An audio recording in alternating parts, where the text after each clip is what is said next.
Livro de Números, capítulo 14, nós vamos ler o versículo 13 e o 14.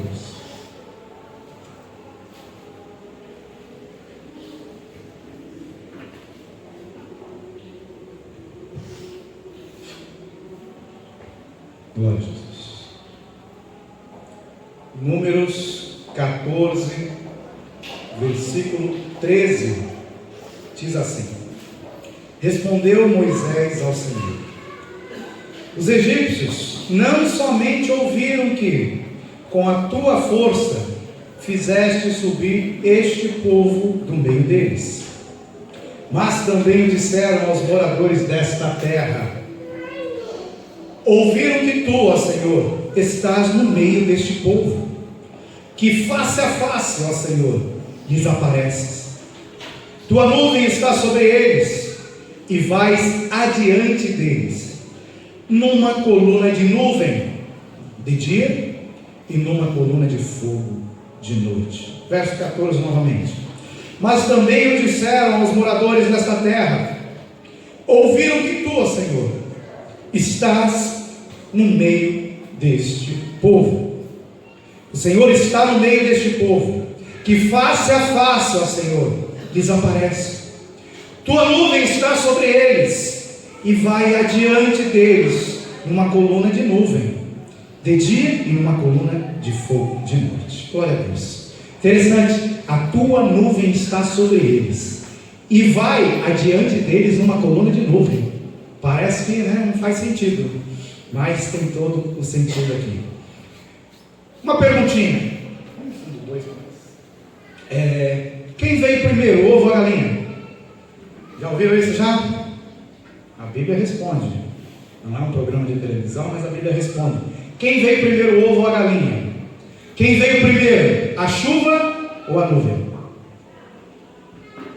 Todo mundo lê Bíblia, todo mundo sabe, né? Então eu vou responder. Quem veio primeiro foi a galinha, porque primeiro Deus criou os animais, para depois se multiplicar. Então primeiro foi a galinha e não o ovo, né? Glória a Deus. E depois, a chuva ou a nuvem? Quem veio primeiro, a chuva ou a nuvem? Porque para ter chuva tem que ter nuvem, né? Porque a água vem da nuvem. Quem veio primeiro, a chuva ou a nuvem? E lá em Gênesis, capítulo 1, versículo 9, fala assim: E disse Deus: Ajunte-se as águas debaixo dos céus num lugar, e apareça a porção seca. E assim foi.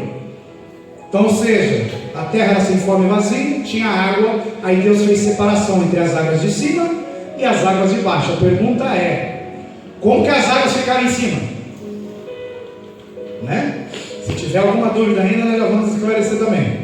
Aí lá em Gênesis 2,5 ele fala assim: toda a planta do campo ainda não estava na terra. Opa, lá em Gênesis capítulo 1, o Senhor Deus criou os céus, criou a terra, o sol, a lua, as estrelas, criou as plantas, criou os animais. Lá ainda no capítulo 1 ele criou o homem. Olha que interessante, façamos o homem a nossa imagem e semelhança, Gênesis 1:26. Porém no capítulo 2, depois da criação, ele fala assim, toda a planta do campo ainda não estava na terra. Mas Deus não criou no capítulo 1. Aí no capítulo 2 não foi criado ainda. Então tem algumas coisas que nós precisamos entender, que são mistérios que o Senhor quer que a sua igreja descubra para poder viver o sobrenatural. Então ele falava: e toda a erva do campo ainda não brotava, porque ainda o Senhor Deus não tinha feito chover sobre a terra, e não havia homem para lavrar a terra. Ou seja, não tinha chuva. Ele separou as águas, jogou água para cima, jogou água para baixo, mas não tinha chuva. Respondendo, quem veio primeiro, a chuva ou a nuvem? Foi a nuvem, tá? Deus deixa várias coisas na criação encobertas aos olhos humanos. Essas coisas representam mistérios do mundo espiritual. Essa é uma forma de Deus nos trazer ensinamentos. Por quê? O que Deus mostrou para João? Que as ruas, o asfalto lá do céu era de ouro. Por que eram ruas de ouro? Por quê? Porque ele teve que mostrar para João de uma forma que João entendesse e conseguisse nos explicar o que ele estava vendo. Lá não tem ouro no céu, ouro é físico. Lá é um reino espiritual. Mas ele usa da criação para se revelar a nós, e nós temos que entender. Quando nós lemos, estudamos a Bíblia com esta visão, nós começamos a entender coisas que até então nós não entendíamos. Tesouros passam a ser descobertos. Deus escondeu águas embaixo de nós, e aqui embaixo de nós tem fontes de água, fontes puras. Tem muitas fontes que já foram contaminadas, outras ainda não. Aqui na igreja, lá no fundo, tem um poço artesiano. Lá no fundo, não sei exatamente a qual profundidade, tem um poço, uma fonte de água. Se a gente botar uma máquina ali, a gente consegue extrair água. E Deus escondeu águas embaixo da terra. Gênesis 2:3 fala assim: um vapor, porém, subia da terra e regava toda a face da terra. O vapor subia por quê? Porque tinha águas embaixo. Ele não fez separação, águas em cima, água embaixo. Aí essas águas evaporavam e subiam e começavam a irrigar a terra. Por quê? Porque não tinha chuva. Daqui a pouco vocês vão entender o que eu estou querendo dizer. A pergunta é: eu tenho água aqui nessa xícara, nessa caneca. O que precisa fazer para essa água evaporar? Vai pensando aí. Eu tenho que entender também algo, que se eu quiser alcançar essa fonte que está aqui embaixo, essa água que está aqui embaixo, eu preciso cavar. E geralmente quanto mais profundo eu cavar, mais águas puras eu vou encontrar. Mais águas puras. E o Senhor nos mostra, nos dá o exemplo, utilizando o pai da fé, Abraão, que ensina isso ao seu filho Isaac e ao seu filho Jacó. Em Gênesis 26:18 ele fala assim: e tornou Isaac a abrir os poços que se cavaram nos dias de Abraão. Ou seja, Abraão foi lá e cavou o poço. Aí os inimigos de Abraão foram lá e fecharam o poço. Aí Isaac foi lá e abriu o poço de novo. E ele fala assim: porque os filisteus os haviam entulhado, fechado depois da morte de Abraão, e lhe deu os mesmos nomes que já seu pai lhe havia posto. Na Bíblia, esse povo, os filisteus, eles são tipo dos demônios. Deus levantou um homem na Bíblia para matar demônio. O nome dele era Sansão, e deu uma força sobrenatural para ele. O propósito da vida de Sansão era matar filisteus, acabar com os filisteus. E aqui nós vemos já os filisteus, centenas de anos antes de Sansão vir a nascer, já querendo entulhar, fechar os poços que os filhos de Deus cavam. E eu tenho que entender que para eu alcançar essa água pura e cristalina, para eu alcançar, ter o benefício que esse poço, que essa água pode me trazer, eu preciso cavar. Porém, quando eu começo a cavar e começo a desfrutar do poder, da unção, da glória de Deus, começo a desfrutar dos dons espirituais sobre a minha vida, o diabo se levanta, o reino das trevas se levanta. Para quê? Para tentar fechar o poço. O diabo, ele não se incomoda se a gente vier na igreja, cantar louvor, ouvir a palavra. O diabo, ele não se incomoda se você na sua casa dobrar o seu joelho e orar. O diabo não se incomoda com muita coisa que nós fazemos.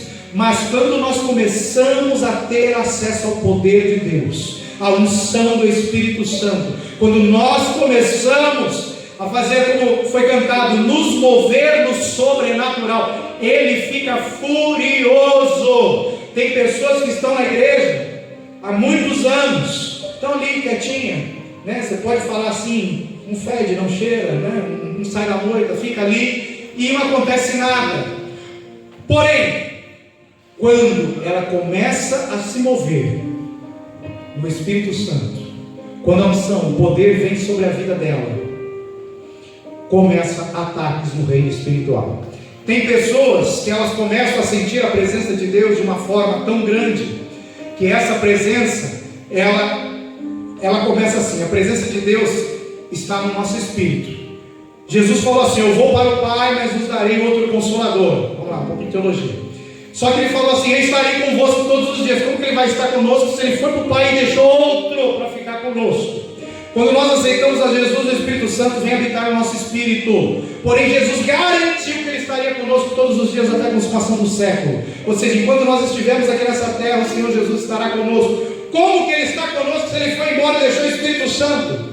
O salmista Davi fala: guardei a tua palavra no meu coração para não pecar contra ti. Apocalipse 19 diz que ele via, o João via, o Senhor vindo com as vestes salpicadas de sangue, e o nome pelo qual se chamava era a palavra de Deus. Ou seja, o Jesus, nosso Salvador, Ele está presente nas nossas vidas. A presença dEle é quando nós temos a palavra no nosso coração. Porém, quando nós começamos a sentir a unção, a nuvem, a glória de Deus, ela começa no nosso espírito. Depois, ela vem e alcança a nossa alma, os nossos sentidos, as nossas emoções, até que ela vem e o salmista ele fala assim: unge minha cabeça com óleo, que o meu cálice transborda. Então, quando transborda, o espírito passa para a alma. Quando transborda da alma, vem para o corpo e começa a ter sinais físicos da glória de Deus na minha vida. Alguns falam em línguas, alguns pulam, outros caem arrebatados, acontece um monte de coisa. E quando começa a acontecer essas coisas, o reino das trevas se levanta furioso. Tem pessoas que estão há muitos anos na igreja e parece que o diabo não se incomoda dela estar ali, não se incomoda. Mas quando você começa a ter experiências com unção, com o poder de Deus, a guerra começa. Nós precisamos entender isso. A pergunta é: cadê o poço? Abraão cavou o poço, Isaac e Jacó cavaram o poço. Cadê o poço? Onde está essa fonte de águas? Nós precisamos entender. E o Senhor Jesus, lá em João 4, versículo 12 a 14, Ele fala para uma mulher chamada de samaritana. Ele explica para ele onde está o poço, aonde que nós temos que cavar. Porque se eu cavar no poço errado, não acontece nada com a minha vida. Mas se eu cavar no poço certo, no lugar certo, se eu der o tiro certo, eu acerto o alvo com um tiro só. Aí eu começo a desfrutar. Ele fala assim em João 4,12: és tu porventura maior do que Jacó? Ela falando para ele: o nosso pai, que nos deu o poço, do qual ele mesmo bebeu, e bem assim seus filhos e seu gado. Aí Jesus afirma para ela: quem beber desta água tornará a ter sede. Ou seja, desse poço que eu tenho aqui no fundo, se eu tomar água de lá, eu vou voltar a ter sede. Isso é normal. Porém ele fala assim: aquele que beber da água que eu lhe der, nunca mais terá sede. Pelo contrário, a água que eu lhe der será nele uma fonte a jorrar para a vida eterna. Aonde está a fonte? Cadê o poço? Está dentro de mim e de você.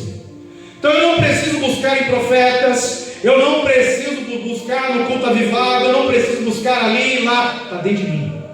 Quando eu entendo que todo o poder de Deus está dentro de mim, e eu passo a buscar esse poder dentro de mim, eu começo a viver o sobrenatural. Então o mistério não é descobrir apenas as águas de baixo, essas águas que estão escondidas, mas é entender que essas águas vão formar uma nuvem, um vapor, como nós lemos.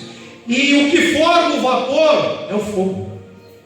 Quando a água que está aqui dentro for colocada a uma alta temperatura, ela sai do estado líquido e passa para o estado gasoso. O contrário é verdadeiro. Se eu colocar essa água diante de uma baixa temperatura, ela sai do estado líquido e passa para o estado sólido, ela vai virar gelo.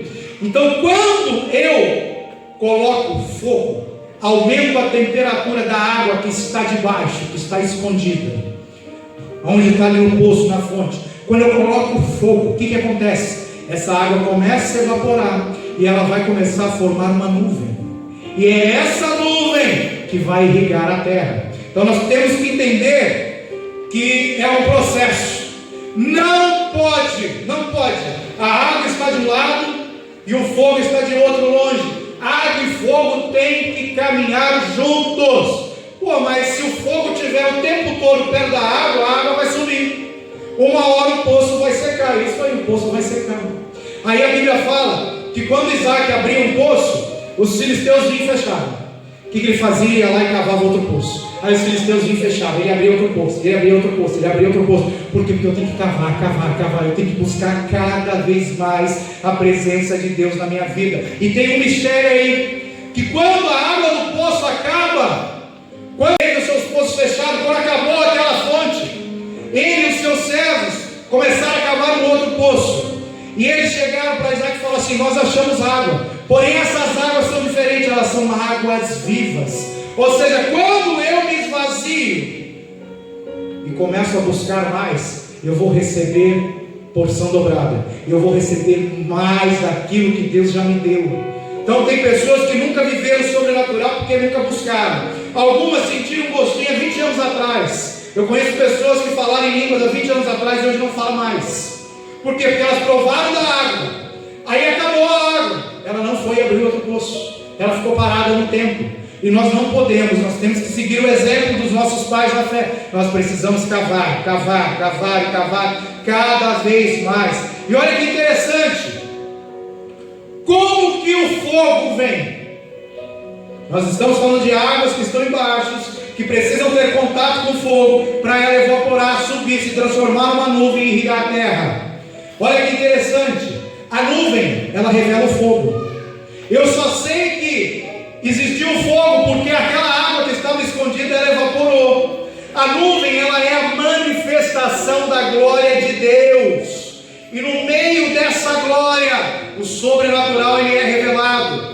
Quando a glória ela é manifesta, nós começamos a ver curas, milagres, libertação, dons espirituais, experiências profundas, arrebatamento de espírito. Nós começamos a ver coisas maravilhosas. Mas para isso nós precisamos desejar a glória de Deus. Se você não desejar, se você não tiver sede, se você não quiser de todo o seu coração que essa glória venha sobre a sua vida, ela não vem. Porque a Bíblia diz que o Espírito Santo ele não faz nada por força nem por violência. Porém, a Bíblia fala assim também: se você se alegrar, se deleitar no Senhor, Ele considerará os desejos do teu coração. Deus ele pode considerar, Ele pode realizar os desejos do seu coração, mas tem que primeiro ser um desejo. Se eu não tiver esse desejo ardendo no meu coração, de querer a glória de Deus, essa nuvem sobre a minha vida, ela não vem. Então tem muitos cultos, muitas pessoas, elas se reúnem e a glória não desce.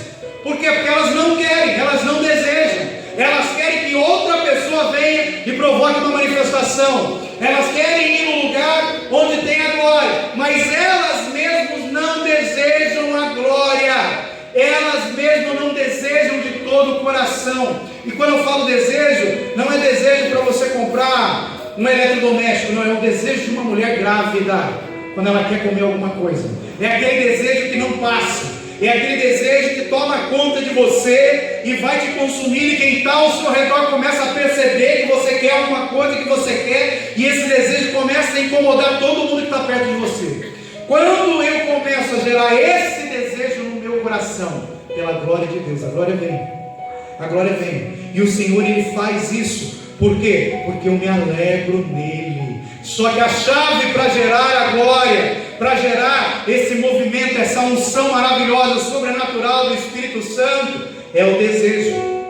O movimento das águas. Estamos falando de águas, né? Nas nuvens, porque a nuvem está carregando a água que vai irrigar a terra. Ele se dá através do vento. O vento sopra e a nuvem vai sendo levada para lá e para cá. E nós temos que entender que nós precisamos ter a responsabilidade de carregar essa unção, essa nuvem, e de preservar ela nas nossas vidas.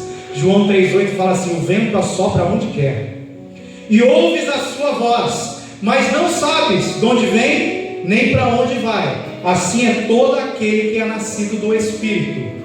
Opa! O Senhor está falando que quando eu nasço de novo, quando entrego minha vida a Jesus Cristo, o Espírito Santo vem habitar em mim, eu passo a ser semelhante ao vento. Porque não sou eu, não é as minhas emoções, não é a minha vontade que vai me conduzir, mas é o vento do Espírito Santo que vai me conduzir. Ó, meu filho, é aqui. Não, ó, é ali. Agora você vai para cá, agora você vai para lá. Isso é o agir, é o vento. E nós temos que entender que esses elementos, eles são de uma importância fundamental nas nossas vidas. São mistérios que Deus reservou para nós desde a criação do mundo. Olha que interessante, existem 4 elementos que são os principais sobre essa terra: água, fogo, terra e o ar. Olha como que Deus faz. O que é a água? A água é a fonte do poder. O fogo é o combustível que que manifesta o poder, porque se tiver água e não tiver fogo, a água vai ficar ali parada, quietinha, escondidinha. Porém, quando o fogo vem para junto da água, ela evapora e começa a se movimentar. Então a água é o poder, o fogo é o combustível que vai manifestar o poder, e a terra é o elemento que vai ser beneficiado nessa história. Por quê? Porque quando começar a chover, a terra vai ser irrigada e vai dar o seu fruto. A pergunta é: quem é a terra? Deus ele deixa bem claro: nós somos o pó da terra, nós somos o elemento a ser beneficiado pela chuva de Deus. Mas eu tenho que entender que a chuva só vem quando eu descubro onde está a água e coloco fogo sobre ela, senão não vem. E o outro elemento é o ar. O que é esse elemento? É o ar. É aquele que vai propagar a distância, o perímetro, a área onde essa chuva vai cair.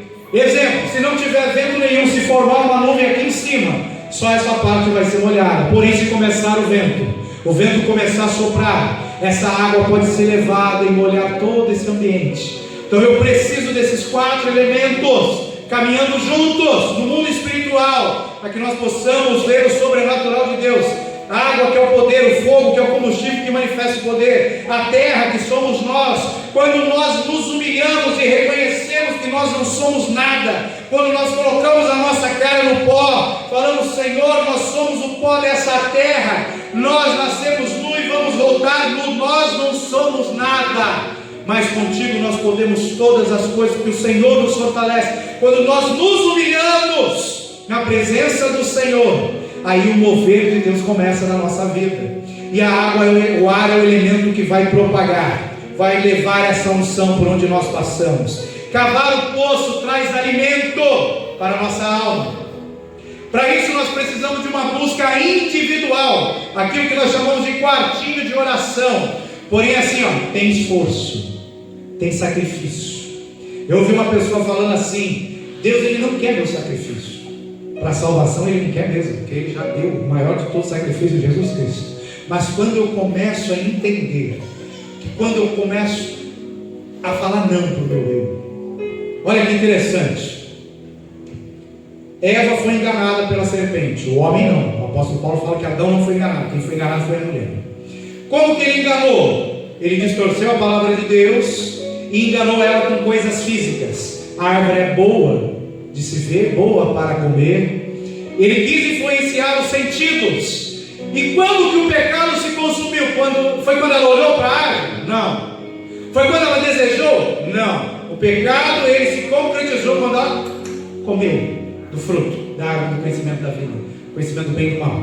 Quando ela comeu, se concretizou. E olha que interessante, você já ouviu falar que quando você jejua, o sobrenatural começa a se mover? Nada mais é. Já que Eva foi enganada e pegou comendo, o que eu faço agora? Não como. Eu vou fazer o contrário. Já que ela desejou ter aquele conhecimento de Deus, ter aquilo que Deus tinha, o que eu faço? Eu não desejo, eu me humilho diante do Senhor. Já que ela viu que aquilo era bom, era bonita, era desejável, o que eu vou fazer? Agora eu vou falar não para tudo que é bom, bonito e desejável. Quando eu tomo essa atitude, indo ao contrário do que eles fizeram, lembra que eu falei? Princípios escondidos na palavra, livro de Gênesis. O sobrenatural começa a se mover na minha vida. Só que para isso é sacrifício. Você ficar sem comer é um sacrifício. Você ficar sem fazer alguma coisa que você gosta é um sacrifício. Então, para que eu possa cada vez mais alcançar a profundidade no poço, as águas cristalinas, eu preciso buscar individualmente, me esforçar, me sacrificar, matar a sede. Só que você só vai matar a sede se você tiver sede. Você só vai matar a fome se você tiver fome. E quando nós descobrimos esse caminho que leva a trazer aquilo que está escondido, a luz, essa água ela passa a ter contato com a atmosfera, com o fogo dentro de nós. Lembra? Nós temos um altar no nosso coração e o fogo tem que queimar continuamente no altar, que é o nosso coração. Quando eu descubro essa água que está dentro de mim, essa fonte de água que tem que jorrar para fora, essa fonte de águas vivas, a água está dentro de mim. e o fogo está dentro de mim, estão no mesmo ambiente, a nuvem começa a aparecer, e consequentemente vem a chuva. E Gideão, ele entendeu algo interessante. Quando ele fez uma prova com Deus, Deus levantou ele para libertar o povo de um jugo dos midianitas, e Deus falou: você é um varão valoroso, vai lá e liberta eles. Aí Gideão creu, foi lá, destruiu o ídolo que estava na casa do seu pai, e antes de tirar a nação da escravidão do jugo, ele revela algo maravilhoso.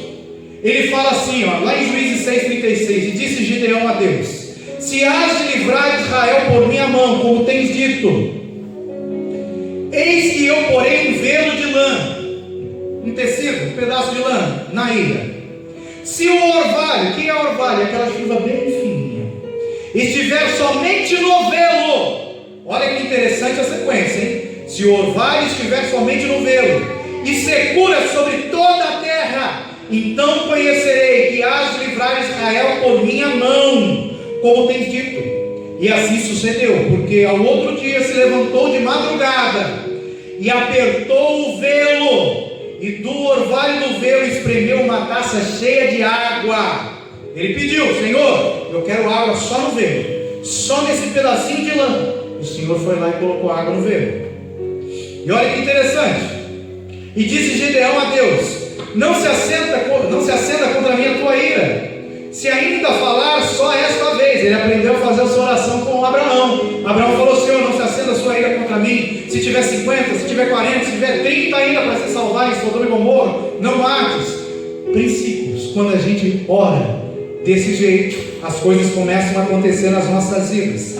E ele fala assim: rogo-te que só esta vez faça a prova com o velo.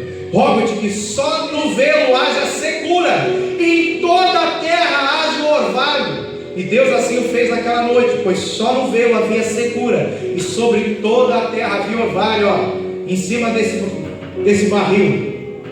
Gideão falou: Senhor, eu quero água só aqui, eu não quero em volta. E choveu só aqui em cima. No outro dia ele falou: Senhor, eu quero o barril seco, e eu quero água em volta. Tinha água que é 1 milímetro do barril, mas o barril não foi tocado pela água. O que Gideão descobriu? Que antes de trabalhar para o Senhor, antes de ser usado por Deus, antes de ir à frente do povo para libertar o povo da escravidão, ele entendeu um processo, que é o processo da chuva, que é o que nós estamos falando aqui nessa noite. É o processo da chuva. Tem que chover aqui na lã, no velo, nesse pedaço só. Depois vai chover em volta, e aqui não. O que ele quis dizer com isso? O que Gideão entendeu? Senhor, eu não posso fazer nada sem a tua unção. Só que antes de qualquer coisa, Senhor, eu preciso da tua unção primeiro aqui nesse velo que sou eu. Primeiro eu. A chuva tem que cair primeiro em mim. Primeiro eu preciso ser molhado por essa chuva, por essa unção. Aí, Senhor, o que eu faço? Depois que eu estiver encharcado, pode espremer, que de mim vai sair. O meu cálice vai transbordar, Senhor. Vai transbordar. E o que vai acontecer quando o cálice transborda? Vai molhar tudo que está ao redor. E alguém fala: agora, Senhor, depois que eu sentir a tua glória, que eu tive experiência com a tua presença, depois que eu comecei a viver o sobrenatural, agora me usa, Senhor. Me usa. Eu preciso me esvaziar. Usa tudo que o Senhor deu para mim, porque agora vai começar a chover ao meu redor. Agora a água vai começar a cair ao meu redor. Mas eu quero que um familiar meu seja salvo. Eu quero que um familiar meu seja liberto. Eu quero um milagre no meu local de trabalho. Eu quero um milagre no meu casamento. Eu quero um milagre na vida do meu filho. Por que você está querendo que a chuva caia em volta, sem antes cair em você primeiro? É um princípio. Gideão falou: primeiro em mim. Primeiro molhe esse velo. Ao redor vai haver secura. É assim mesmo. E quando você começar a manifestar a glória de Deus com a sua boca, com o seu corpo, aqueles que estão secos ao redor vão estranhar. Vão falar: isso aí não é de Deus não. Essa pessoa está doida. Por quê? Porque os homens não entendem a glória de Deus. Porque as coisas do Espírito só são entendidas através do Espírito Santo. Então primeiro eu tenho que fazer que nem Gideão: Senhor, molha esse velo aqui, molha eu primeiro, Senhor. Encharca. enxaga. Por quê? Porque quando eu estiver molhado com essa chuva, pode vir a prova, pode vir a luta, eu posso ser esmagado, mas de mim a unção vai cair a ponto de encher uma taça. Eu vou conseguir passar pela luta, pela prova. É o que nós cantamos aqui. Toda vez que eu sou provado, toda vez que a minha fé é provada, o Senhor me dá a oportunidade de crescer mais. Só que se eu não tiver a unção, se eu não tiver a nuvem, se eu não tiver essa água molhando, eu primeiro me molhando, eu não vou suportar, eu não vou conseguir passar por essa prova com alegria. Então eu tenho, Gideão nos ensina, primeiro eu, o resto vem a ser cura. Depois eu me esvazio, porque eu tenho que usar aquilo que Deus me dá. Aí quem está ao meu redor vai começar a ficar encharcado com esta unção que primeiro caiu na minha vida. Então se eu quero ganhar uma pessoa para Deus, primeiro eu tenho que ser cheio do Espírito Santo. Por quê? Porque a unção ela atrai as pessoas. A Bíblia diz assim: quando Jesus for levantado, Ele atrairá todos a Ele. Antes dele morrer, Ele fala isso aos discípulos: quando o Filho do Homem for levantado, Ele atrairá todos a Ele. O que é isso? Quando a unção de Deus, a unção do Espírito Santo estiver presente, palpável, visível na nossa vida, pessoas vão começar a ser atraídas por essa unção. Pessoas vão querer desejar, desfrutar aquilo que você está vivendo. Muitas pessoas eu conheço que estão na igreja, que nunca sentiram esse poder, essa unção, porque não conhecem. Elas andam com pessoas que não têm unção, que não vivem essas experiências. E aquilo que eu não conheço, como que eu vou desejar? Como que eu vou buscar aquilo que eu não conheço? Eu só busco aquilo que eu conheço. E a Bíblia fala assim: se você quer ser santo, ande com santos. Se você quer ser cheio da unção, ande com quem tem unção. Se você quer a glória de Deus, ande com quem manifesta a glória de Deus. Mas entenda, enquanto eu não tiver o desejo no meu coração dessa glória se manifestar em mim, eu não vou viver isso. Então eu preciso desejar de todo o coração. O que isso significa? Que primeiro, essa nuvem, essa água, ela vai cair em um espaço delimitado, é só no velo, é só em mim.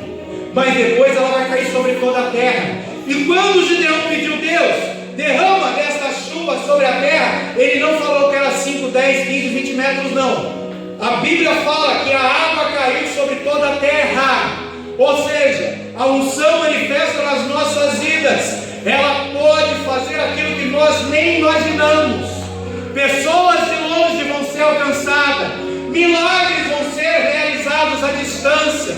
Nós vamos atrair a glória de Deus para nós. E quando nós entendemos que são dois processos: primeiro é a busca individual, partir de oração. O segundo processo se chama de igreja, congregação dos santos. Quando nós nos reunimos desejando, buscando a glória de Deus na nossa vida. A Bíblia fala assim: se dois andarem juntos, eles são mais fortes. Se um cair, o outro levanta. O cordão de 3 dobras não se rompe facilmente. Quando nós nos reunimos como corpo de Cristo, a unção é muito maior. Quando todos num só coração, numa só mente, num só espírito, com um só desejo, porque Davi falou assim: Senhor, uma coisa eu vou te pedir e a buscarei, uma coisa só. Muitas vezes nós queremos cura, nós queremos dinheiro, nós queremos isso, queremos aquilo, queremos várias coisas, mas Davi nos ensina: para alcançar a beleza da santidade do Senhor, nós precisamos buscar uma coisa só. E se todos nós, num só corpo, numa só mente, desejarmos a glória de Deus de todo o nosso coração, nós vamos contemplar a beleza da santidade do Senhor, nós vamos ver o sobrenatural. Mas para isso eu tenho que deixar de lado os desejos humanos. Senhor, eu quero uma cura física. O Senhor, Ele quer te curar, mas a cura, ela está no meio da nuvem. Quando a nuvem se manifesta e a chuva começa a cair, um pinguinho dessa chuva, uma gota de água te cura. Uma gota de água cura um câncer. Uma gotinha de água liberta uma pessoa das drogas. Uma gota apenas. Mas o milagre está na água, a água está na nuvem. A nuvem só se manifesta quando a água que está dentro de você foi exposta ao fogo. Eu preciso entender que para mover o sobrenatural, nós precisamos produzir fogo. Produzir fogo, E quando nós nos unimos junto, esse fogo ele vem, a nuvem se manifesta e o milagre alcança multidões. Lá em Atos 1, versículo 4 fala assim: estando com eles, Jesus Cristo determinou-lhes que não se ausentassem de Jerusalém, mas que esperassem a promessa do Pai. E disse ele: de mim ouvistes. Jesus mandou eles ficarem reunidos num local, desejando a promessa do Pai.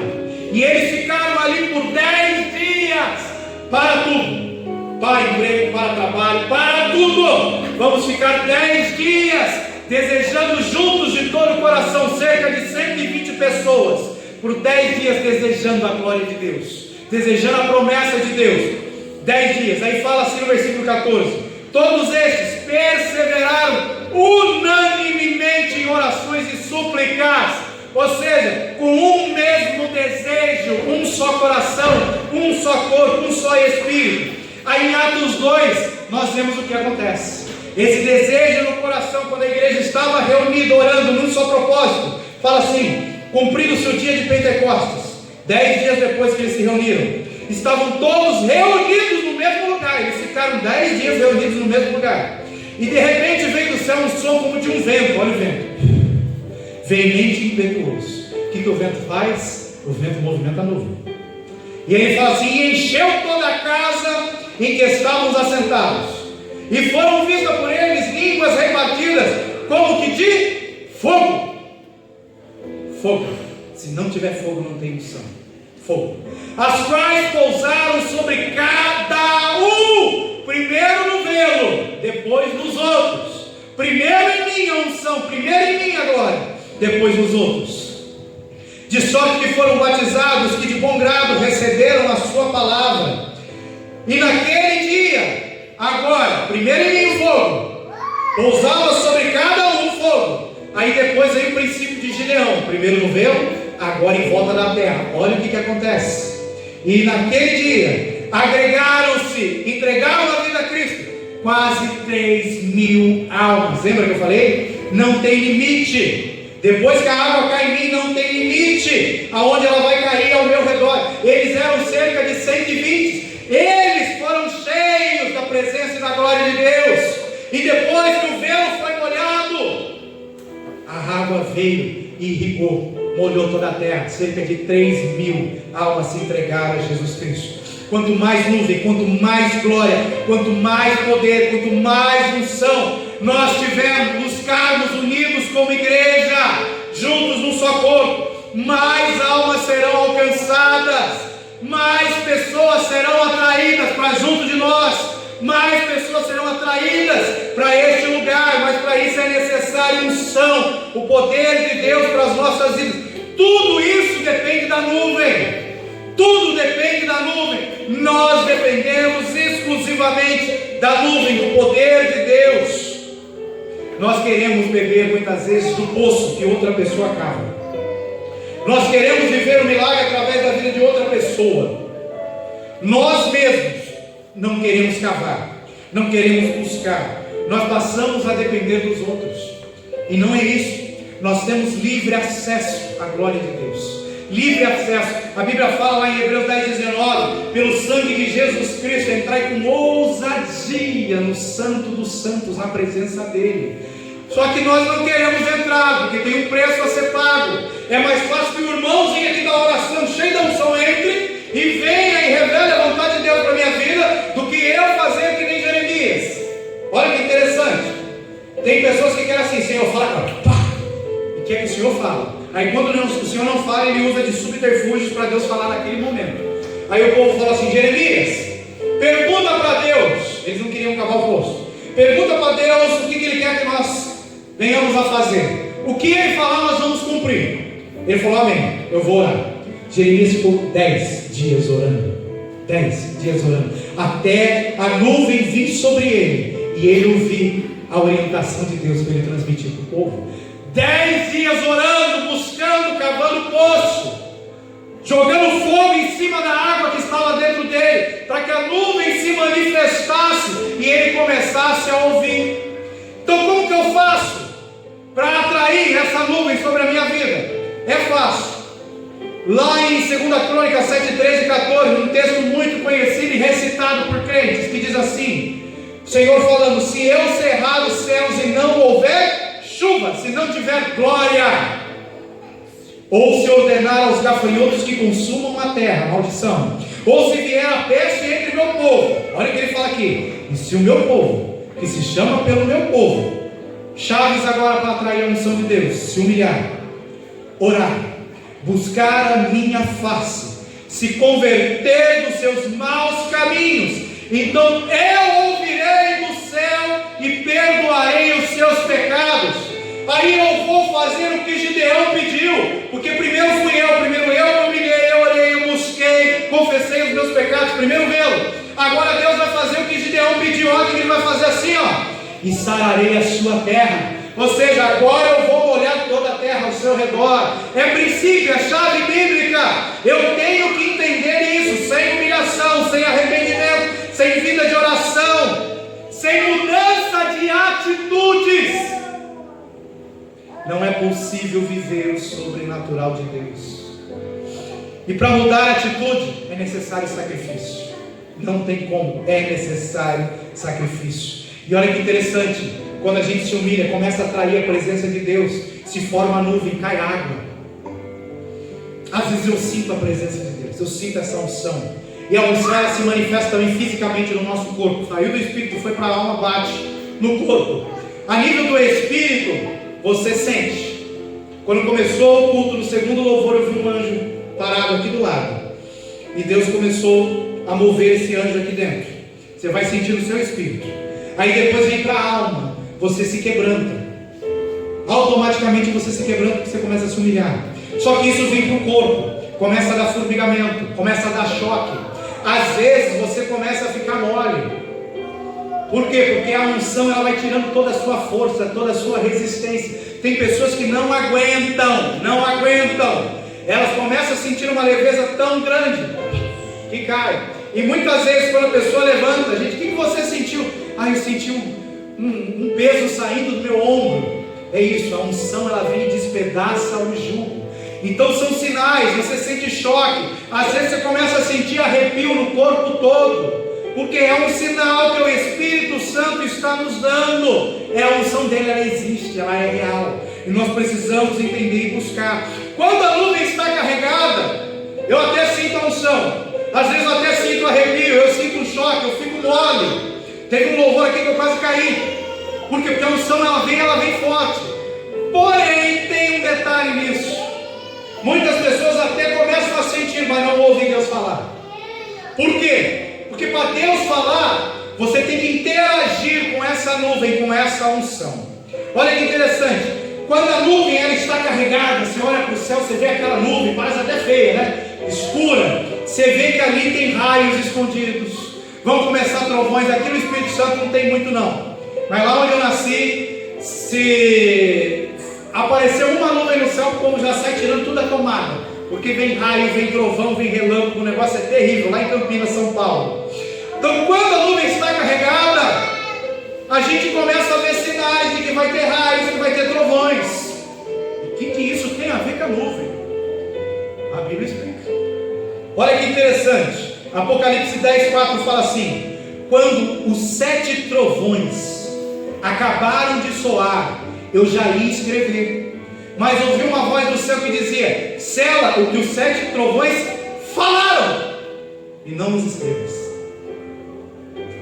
Trovão fala, a gente ouve, a gente vê um raio muito rápido, só que toda vez que tem um trovão no céu, é Deus dando uma palavra para os anjos, seus servos, ministrarem ao nosso favor. Deus ele fala através dos trovões. Olha que interessante, o apóstolo Paulo fala assim: ainda que eu falasse a língua dos homens, inglês, português, chinês e assim vai, ainda que eu fale a língua dos anjos, não é língua estranha, porque a Bíblia diz que quando eu falo em língua estranha, eu falo em mistérios com Deus, só Deus entende. Então anjo não fala em língua estranha. Então existe a língua dos homens, existe uma língua que é a língua dos anjos, e existe o nosso idioma celestial, que são as línguas estranhas. Olha que interessante, Apocalipse 19:6 fala assim: também ouvi uma voz como de grande multidão, como a voz de muitas águas, e como a voz de fortes trovões, que dizia: aleluia, porque já reina o Senhor nosso Deus, o Todo-Poderoso. Ou seja, Deus, ele se comunica com seus seres celestiais através de trovões. Como que vem o trovão? Você já viu assim o céu limpinho, sem uma nuvem, aquele sol do meio-dia? Apareceu um trovão, relâmpago? Não, ele só vem quando tem nuvem, e aquela nuvem está carregada, ela está cheia. Quando a nuvem está carregada, está cheia, aí começam raios, relâmpagos, trovões. É aí que eu vou começar a ouvir Deus falar comigo, debaixo dessa nuvem de glória carregada, debaixo desse poder, dessa unção. Eu não preciso mais ir até pessoas para revelar qual é a vontade de Deus, não. Eu vou criar essa nuvem de glória, colocando fogo perto da água, e vai surgir a nuvem que vai irrigar toda a terra. Porém, quando essa nuvem surge numa intensidade muito grande, Deus começa a falar comigo. Trovões, você vai ouvir Deus falando de forma audível com você, porque é o trovão. Às vezes você vai ouvir Deus falando no seu coração. São os relâmpagos, são insights, coisas rápidas que Ele coloca no nosso coração.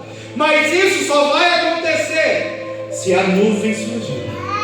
Se não tiver nuvem, se não tiver glória, se não tiver unção, se você não provocar unção primeiro na sua vida, você não vai ouvir o Senhor falando. Porque tem pessoas que se contentam em perguntar algo para Deus e Deus falar sim ou não. Tem pessoas que se contentam em perguntar para o profeta que Deus tem para ele e ouvir aquilo e fazer, às vezes ouve e nem faz. A maioria das pessoas recebem profecia, tem fé para buscar o irmão que é usado, o irmão que é usado, mas não tem fé para obedecer quando ele fala. Mas não tem o desejo no coração para primeiro ela se cheia, para primeiro o velo dele mover. Então as águas elas se movem. Vamos pegar o exemplo aqui do mar. O mar tem água, lá não tem água parada, a água se move. O que faz a água do mar se mover? O vento. É o vento que faz essa água se mover. Opa, peraí. Mas o mar tem água, quando sopra o vento, as águas se movem, vem ondas, né? Se tiver um barquinho ali no meio, vai passar pelo perrengue, mas eu tenho água dentro de mim. O Senhor Jesus falou isso. Aquele que crê em mim, do seu, eu tenho água. Mas como que essa água flui? Como que ela salta? Como que ela se movimenta? É o vento, é o Espírito Santo de Deus. Se eu não desejar de todo o coração ter uma intimidade com o Espírito Santo, essas águas não vão se movimentar. E água que não se movimenta é água morta. Água parada é água morta. Lembra do mar morto? O mar morto é morto, não tem vida, porque as águas não se movem. Os rios desaguam lá e param. Aí a água é morta, não tem vida.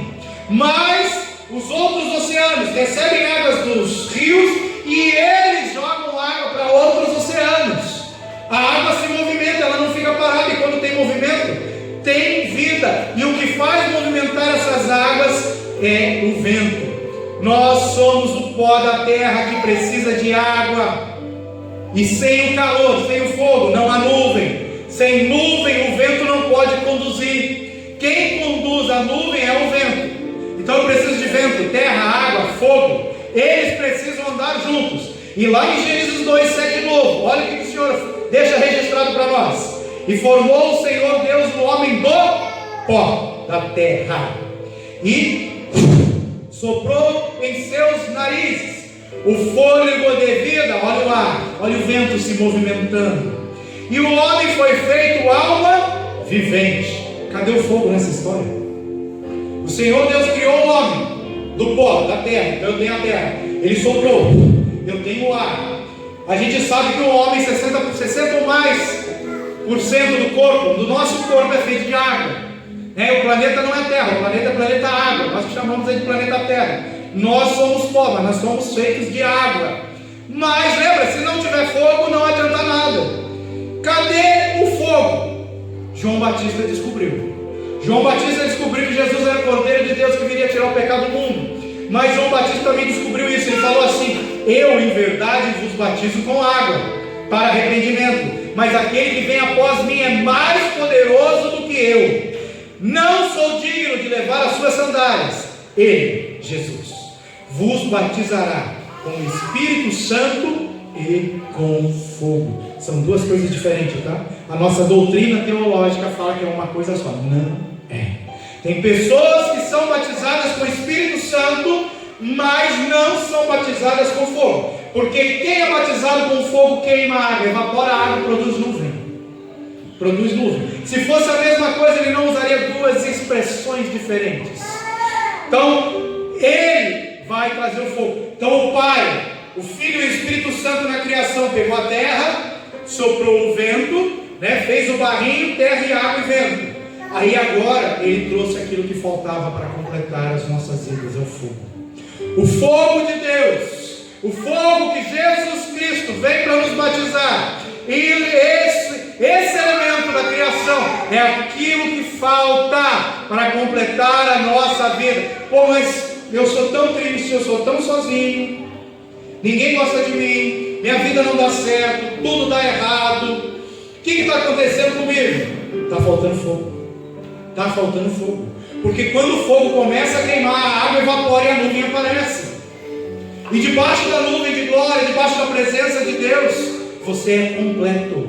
Você não precisa de mais nada, nem de ninguém para te completar. Por isso que primeiro eu preciso desta nuvem, desta chuva sobre a minha vida. A chuva de Deus, ela não apaga o fogo. Não apaga o fogo. Pelo contrário, a chuva é o resultado do fogo.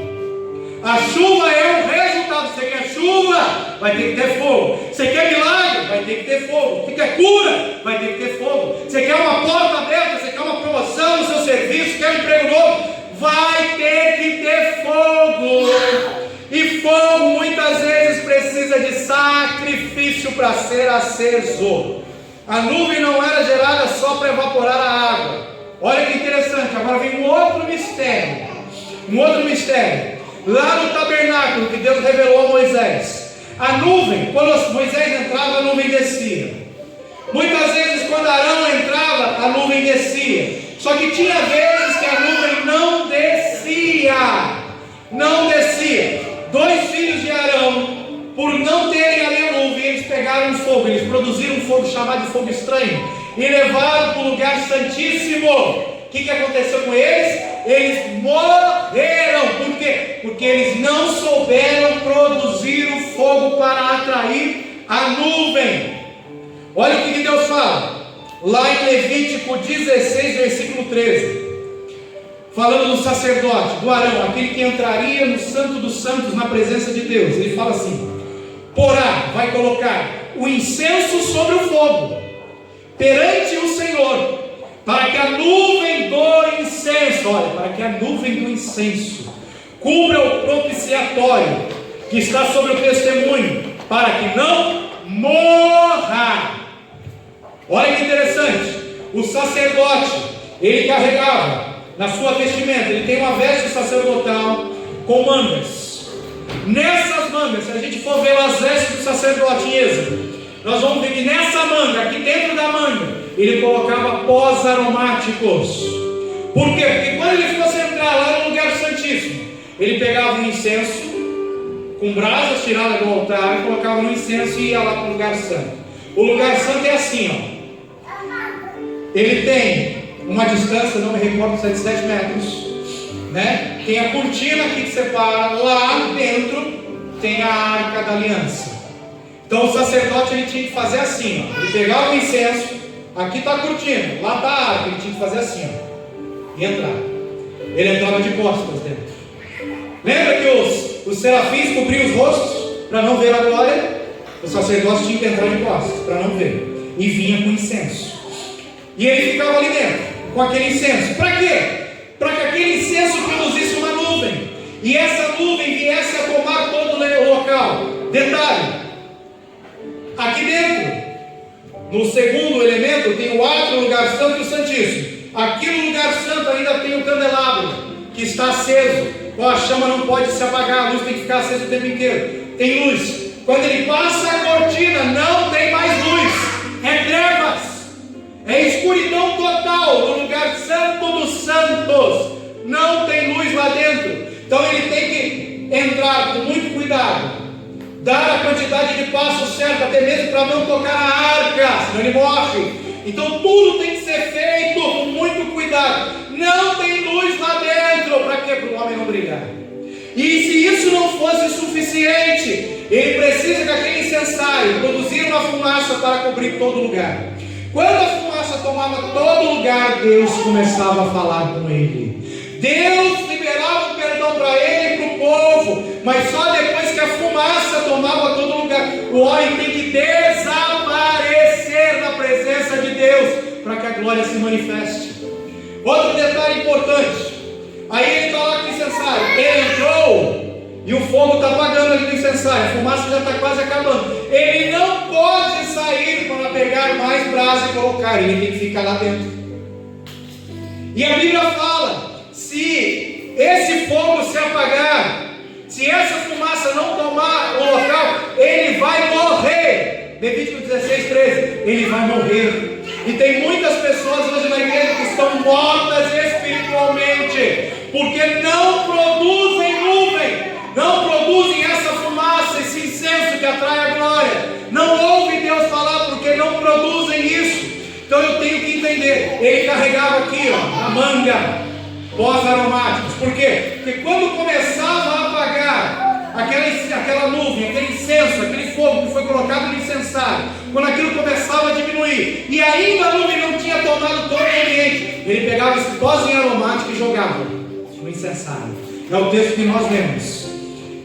Porá o incenso sobre o fogo, incenso é o pó aromático, sobre o fogo que está no incensário, para produzir a nuvem, para que a nuvem do incenso cubra o propiciatório, para que ele não morra. Então, se eu quiser ficar vivo espiritualmente, eu tenho que produzir. O que é o incenso aromático hoje? O que é esse incenso que eu tenho que carregar nas minhas mangas? É a sua vida de oração, jejum, seu sacrifício, a sua luz, o desejo do seu coração. É isso que vai fazer atrair a glória de Deus para as nossas vidas, E olha que interessante. Quando eu entendo que a água está dentro de mim, que isso vai fluir dentro de mim, eu começo a colocar fogo, e o Espírito Santo vem e começa a se mover. Olha, Gênesis 1:2 fala assim: a terra era sem forma e vazia. Quando me humilho, quando eu reconheço que eu sou sem forma, que eu sou vazio, que em mim só há trevas sobre a face do abismo, eu sou pecador, eu reconheço, eu sou pecador. Quando eu me humilho, olha o que acontece: o Espírito de Deus, ele se move sobre a face das águas. O Espírito de Deus só vai se mover sobre a sua vida quando você começar a se humilhar diante de Deus. Sem humilhação não tem glória, sem humilhação não tem poder. Lá em Hebreus fala assim: Jesus, ele aprendeu a obedecer por tudo que sofreu e se humilhou. Ele nos deu a sua glória pelo seu sofrimento e sua humilhação. E o apóstolo Pedro fala: humilhai-vos debaixo das potentes mãos do Senhor. Quanto mais nós nos humilhamos, mais nós atraímos essa nuvem para a nossa vida. Então nós precisamos tirar a água da rocha. Não tem água na rocha, mas nós temos que extrair essa água da rocha. É difícil. Nós temos que achar água no deserto, aonde não tem água. Nós temos que aprender a achar água, principalmente quando nós estivermos no deserto, quando nós estivermos passando por provações, por situações difíceis. Aí essa água vai se manifestar de uma forma sobrenatural. Como que começa? Começa cavando poço. Depois a gente tem que fazer que nem Elias. Elias, quando ele vai orar, ele se coloca numa posição de um feto, dentro de um útero. Lembra que eu falei? O desejo tem que ser como de uma mulher grávida, tem que ser forte e intenso. Ele se coloca numa posição de um feto dentro do útero. Para quê? Para que venha a chuva.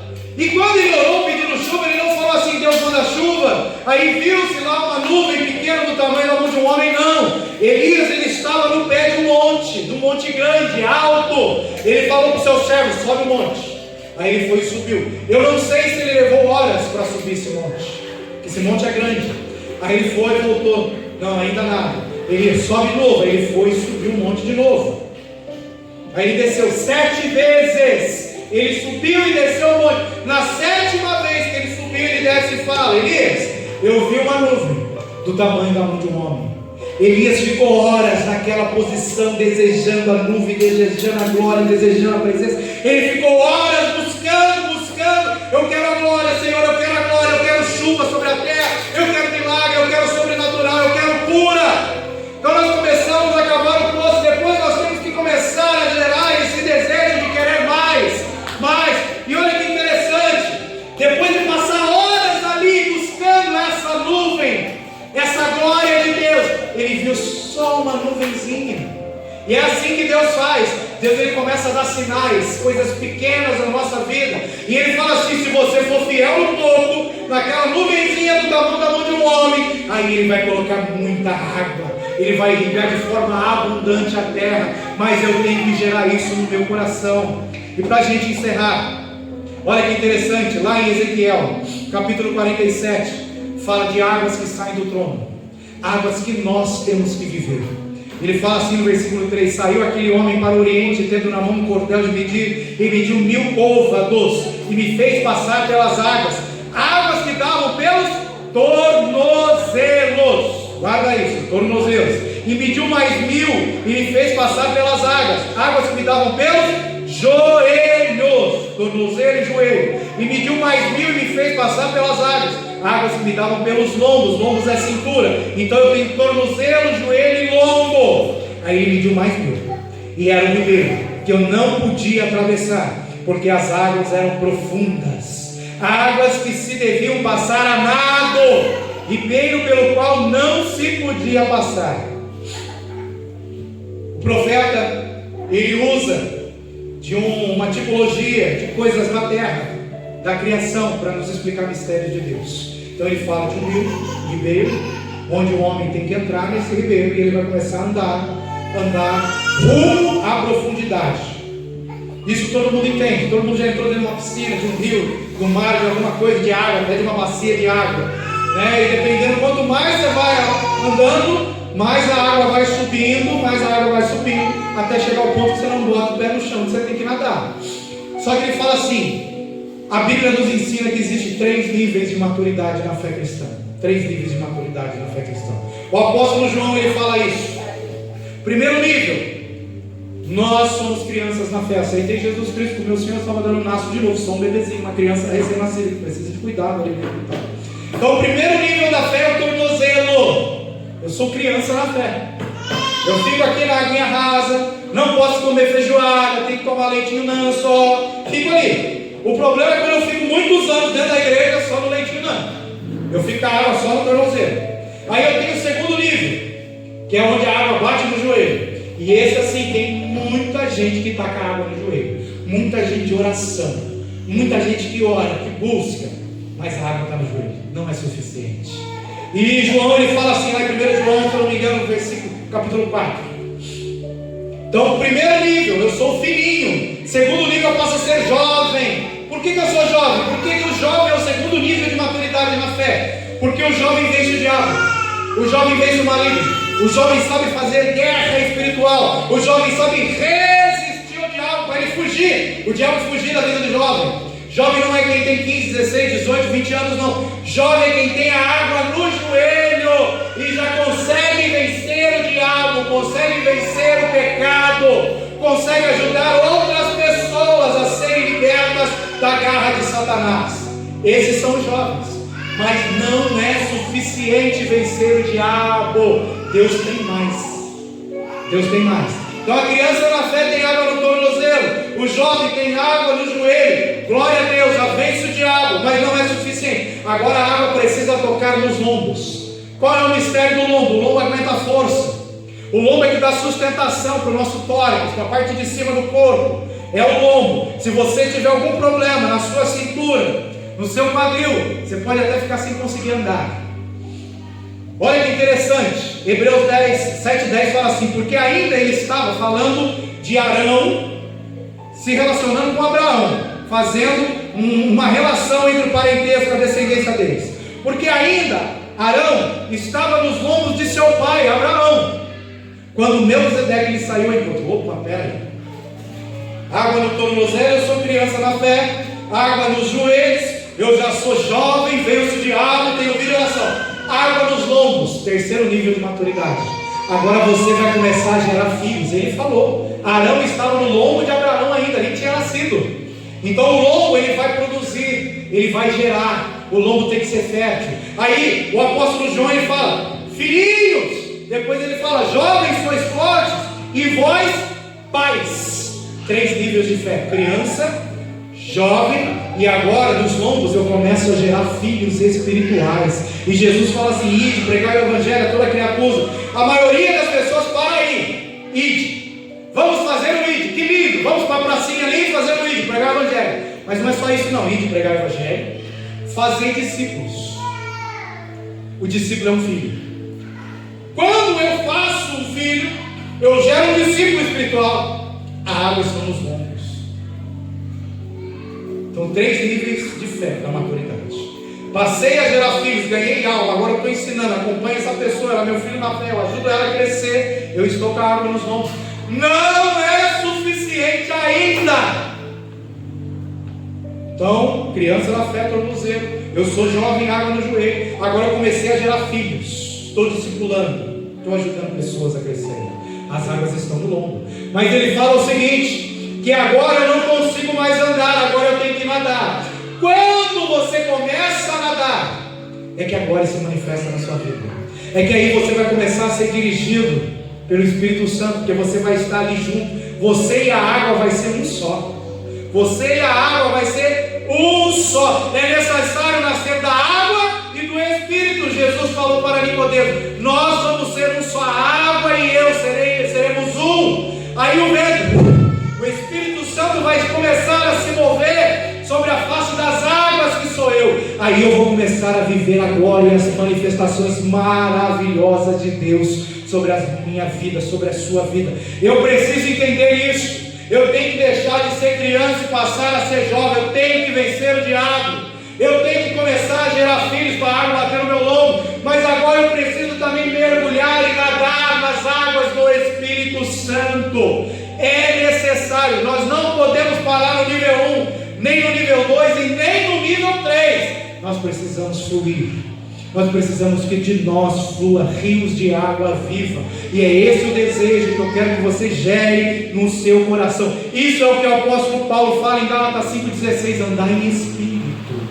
Andar em espírito. E para encerrar o texto que nós lemos no começo, respondeu Moisés ao Senhor. Respondeu Moisés ao Senhor: os egípcios não somente ouviram que com a tua força, a força de Deus, o poder de Deus, fizeste subir este povo do meio deles, mas também disseram aos moradores desta terra. Eles viram a glória de Deus sendo manifestada ali através de Moisés no Egito, e os próprios egípcios foram e deram testemunhos para os cananeus, para os povos que estavam ao redor. As pessoas vão ver a glória de Deus na sua vida e vão começar a falar, vão começar a dar testemunho. Eles ouviram que tu, ó Senhor, está no meio deste povo. Quando a glória começar a se manifestar no nosso meio, todos vão perceber que o Senhor está aqui, que o Senhor está no nosso meio. E se o Senhor não estiver, não faz sentido fazer culto. Se o Senhor não estiver, não faz sentido nem orar. Só que Ele só vai estar se a glória dele se manifestar nas nossas vidas. E todos vão ver e vão reconhecer isso, que o Senhor fala conosco através dos trovões face a face. Eu posso ouvir Ele falando comigo, que o Senhor aparece para nós, que a nuvem está sobre nós. Ele falou, eles estão vendo que a nuvem está sobre o povo de Deus. Se a nuvem não estiver sobre nós, a gente pode fechar a porta e ir embora. Se a nuvem não estiver sobre a minha vida, acabou tudo. A nuvem é o mais importante. O mais importante não é eu ser criança na fé, não é eu vencer o diabo, o mais importante não é eu gerar filhos, o mais importante é eu mergulhar nas águas do Espírito Santo de Deus. E aí sim, quando essa nuvem estiver sobre nós, adiante vai essa nuvem nos conduzindo, de dia e de noite com fogo. Lembra? A nuvem, água, fogo caminham juntos. A nuvem e o fogo caminham juntos. Se não tiver isso, nós não temos nada. Vamos ficar de pé, vamos orar, vamos pedir para o Senhor colocar esse desejo no nosso coração. Não desejo por coisas materiais, não desejo por nada que é desta terra, mas desejo pela sua glória, porque Ele falou: se em primeiro lugar